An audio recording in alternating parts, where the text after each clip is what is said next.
my voice should be heard, and the best way to do is by voting. Hello, my name is Kamal. I am a student of DAV. I am pursuing BBA. आज मैं आप सबके सामने अपना topic voter awareness के बारे में बताना चाहूँगा। स्टार्ट करते हैं बेसिक से। वोटिंग होती क्या है?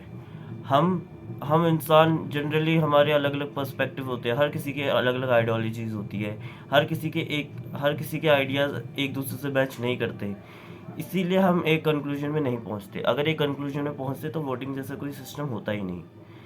हम देखते हैं अपने आम जीवन में, हमें अपना क्रिकेट का कैप्टन चुनना हो या हमें कुछ खाने पे डिस्कस करना हो कि हमें कौन सा फूड ऑर्डर कराना चाहिए, तो उसके लिए हम वोटिंग करते हैं। जिसकी भी मेजॉरिटी होती है हम देखते हैं और उस मेजॉरिटी की तरफ जाते हैं। हम 2019 में भी जब हमारे प्रधानमंत्री के चुनाव हुए थे तब भी ऑलमोस्ट 67% ही वोटर टर्नआउट हुए थे, यानी सिर्फ उन्होंने ही वोट दिया था।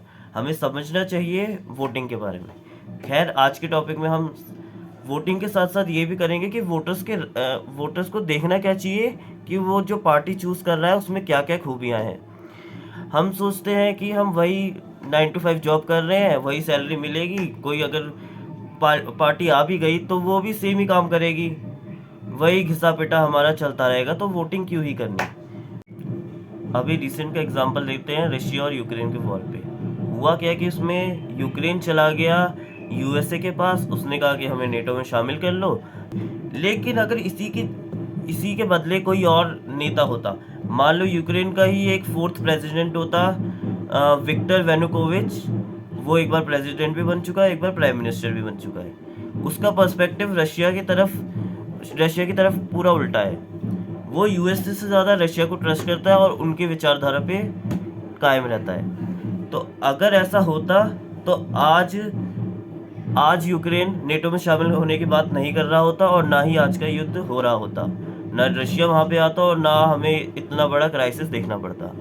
तो ये हो गया कि हमें एक आदमी के पर्सपेक्टिव से इतना कुछ चेंज हो जाता है। ये तो हो गया एक एग्जांपल।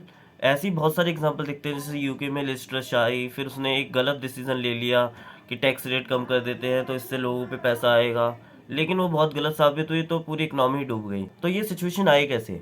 क्योंकि हमने एक आइडियोलॉजी को पूरे अपने कंट्री की जिम्मेदारी दे दी है। तो हमें देखना चाहिए हम किसे आगे रख रहे हैं, हमें देखना चाहिए गवर्नमेंट क्या फोकस कर रही है। वो अपने बजट में, अगर वो रूलिंग पार्टी थी तो वो अपने बजट में क्या क्या लाई थी, क्या उसने अपने बजट के वादे पूरे किए। 5 बजट आते हैं, हर साल एक नया बजट आता है, तो हमें देखना चाहिए कि वो क्या क्या बजट लाई और क्या हुआ। फिर उसके बाद हर पार्टी अपना अपना मैनिफेस्टो प्रेजेंट करती है। अगर पास्ट में उसने कोई मैनिफेस्टो दिया था और वो रूलिंग पे आई थी तो उसने क्या अपने वादे पूरे किए, अगर नहीं किए तो उसे हम साइड में हटा देंगे कि ये तो सिर्फ वादे करने वाली है, जो एक्चुअल में कुछ कर रही है उस पर ध्यान देंगे। तो मैं आपसे बोलना चाहूँगा कि एक बार ध्यान से देखिए कि आप किसे चुन रहे हैं, अच्छे से फैसला लीजिए और उसके बाद कन्फर्मली अपनी वोटिंग सक्सेसफुली बनाइए। Thank you.